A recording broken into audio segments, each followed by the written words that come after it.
Our next speaker is Mr. Wojciech Mazur. And this is a very special speaker and guest for us today. He is an activist of the Solidarity movement from the city of Gdańsk, the cradle of the Solidarity movement. Mr. Mazur is the eyewitness to the historic events of Gdańsk shipyard strikes of 1980. As a member of the Solidarity movement, he had been actively involved in the anti-communist resistance. He was persecuted by the Jaruzelski regime. For his contributions towards the overthrow of communism in Poland, Mr. Mazur was awarded a Medal of Veteran and Repressed Person. And he is also awarded with the title of the Cavalier of the Cross of Freedom and Solidarity.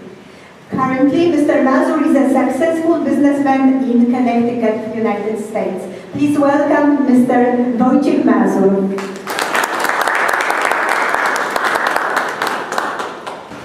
Ladies and gentlemen, this year we celebrate the centennial year of Reborn, nationhood of Poland, after three partitions made by the three absolute monarchies of Russia, and Austria. In 1918, Poland was reborn, after 123 years of non-existence as a state.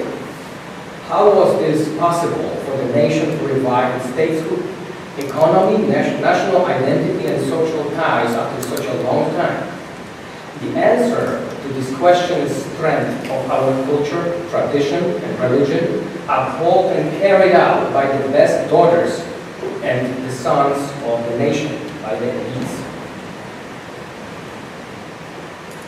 Therefore, in 1939, during the fourth partition of Poland, the German and Soviet aggressors devised the devilish plan to destroy Polish elites and replace them with their own secret collaborators.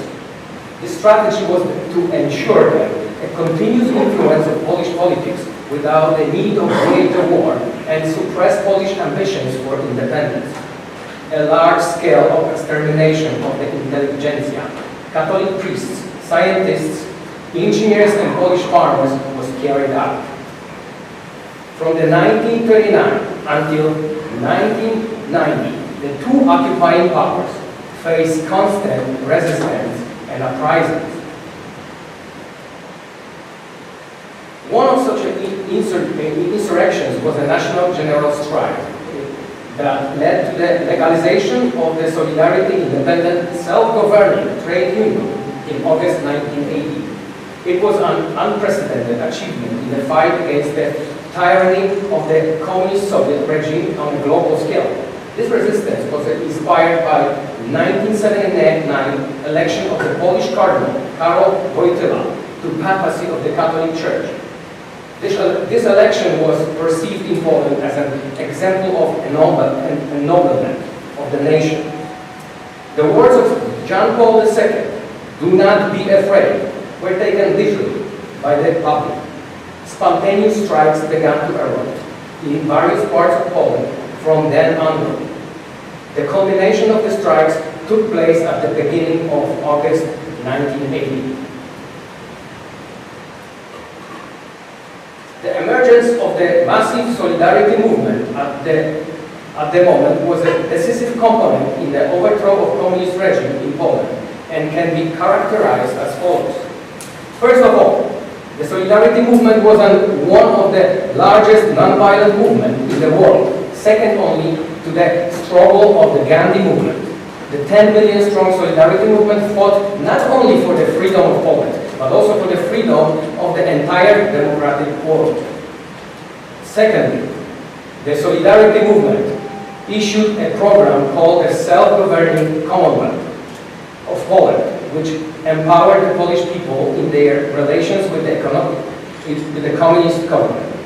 Thirdly, the Solidarity movement was rebuilding the moral, interpersonal relations in the Polish society based on Catholic social teachings that had been destroyed by the communist system. Based on these principles, a peaceful process began to take over from the totalitarian state the areas of the life that the communist regime controlled.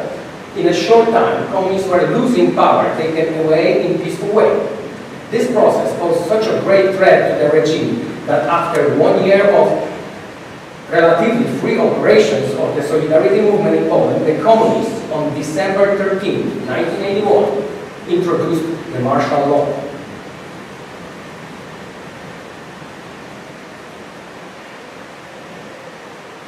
They attempted to violently destroy the movement, which between August 1980 and December 1981 effectively resisted the influence of communists, secret collaborators, and provocateurs. During the martial law, several thousand activists were interned and imprisoned, and the solidarity structures were forced to go underground. Tyrants tried to discourage the Polish nation from the ideas of solidarity by violence and terror. At that moment, I and almost all young men of my generation joined that fight. At that time, we were 15, 20 years old, and most of us were never the members of the trade union. In this relay of generations, we took over the struggle from the hands of our fathers and grandfathers.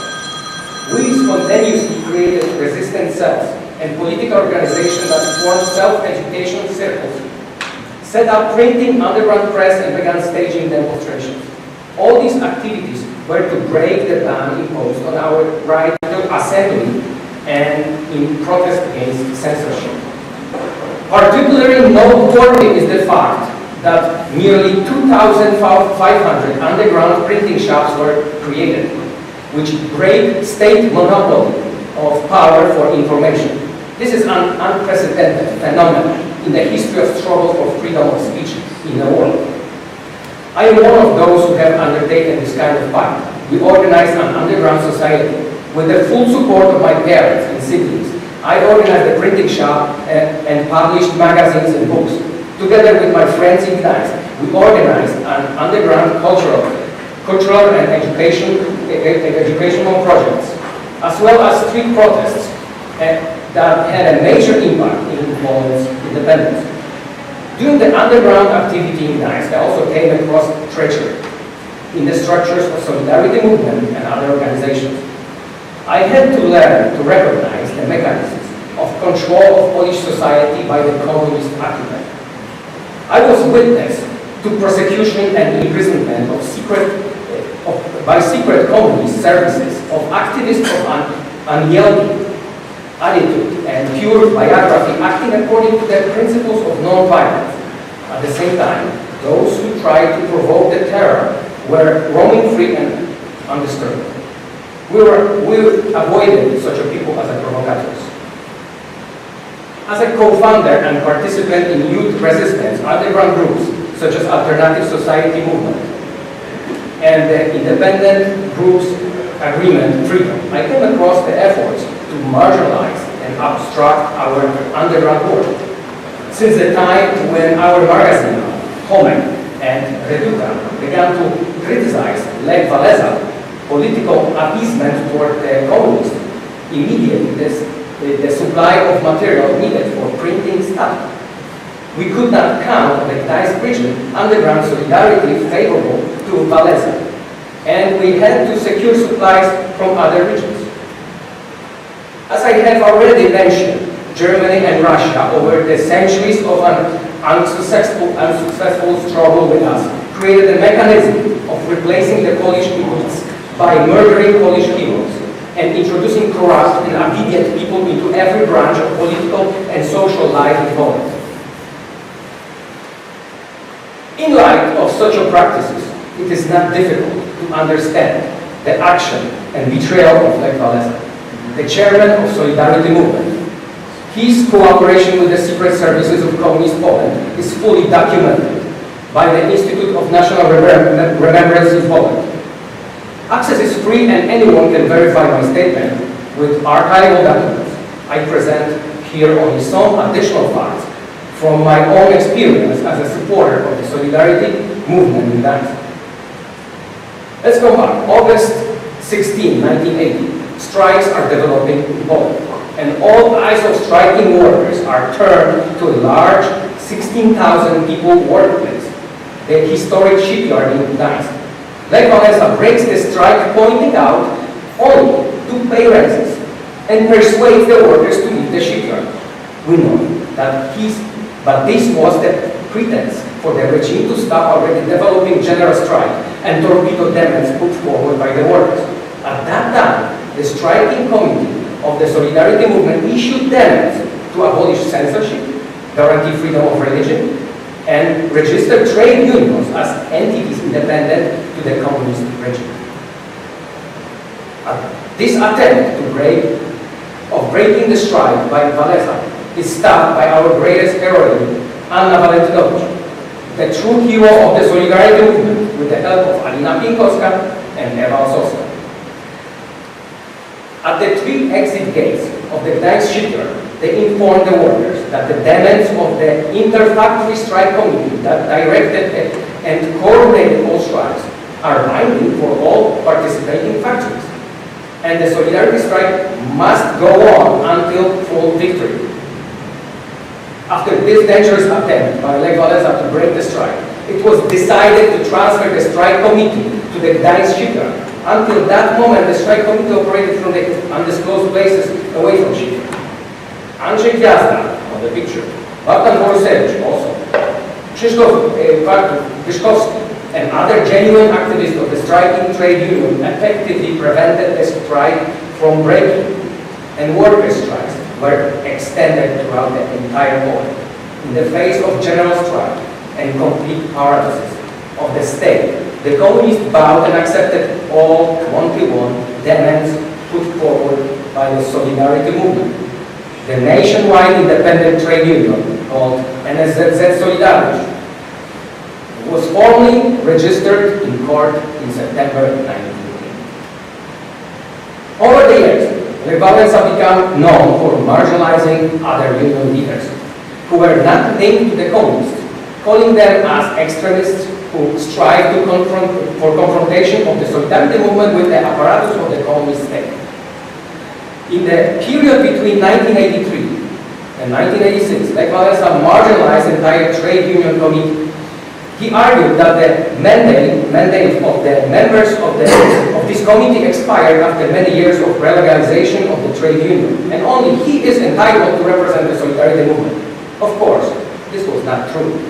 And it was the chairman's duty to convene another nationwide meeting of the Solidarity Movement and properly conduct new elections. Wałęsa acted in repressed Polish society. He had access to mass media and therefore had a perfect opportunity to insist on the reactivation of the Solidarity Movement and then an open and transparent process of negotiations between the Solidarity and Communists. However, he did not do so. Instead, he blocked several strikes between May 87 and August 88 in Gdańsk shipyard. Then later on September 16, 1988, he chose to enter secret negotiations with communists in the town of Magdalena. That is where several high-ranking officers of the Polish communist state met with several self-proclaimed representatives of Polish society. Today we know that in Magdalena, secretly and without any social and political mandate, the two parties agreed to sharing power in Poland among themselves. From this meeting, the communists came out with the assurance of impunity and guarantee of participation in the power structures of post-communist Poland. The judicial system, secret service, and the part of parliament have been guaranteed to communists for decades to come. As a result of Magdalena Agreement, no illustrations process was possible in Poland. It is only today that the decommunization of these rotten communist structures slowly takes place. At Magdalena, communists were also given priority in taking over state property through the privatization process. They were allowed to form closed interest groups and consequently corrupted free market mechanisms. For the past 25 years, they managed to block access of non-communist Poles to all power structures in Poland. Lech Wałęsa played a key role in this game, and today Poland pays a very high price for a wrong path on which Wałęsa led the Polish society for decades. Today, when the justice system in Poland is being reformed because of its moral bankruptcy, ineptitude, and corruption, Lech Wałęsa is one of those who opposes the reforms.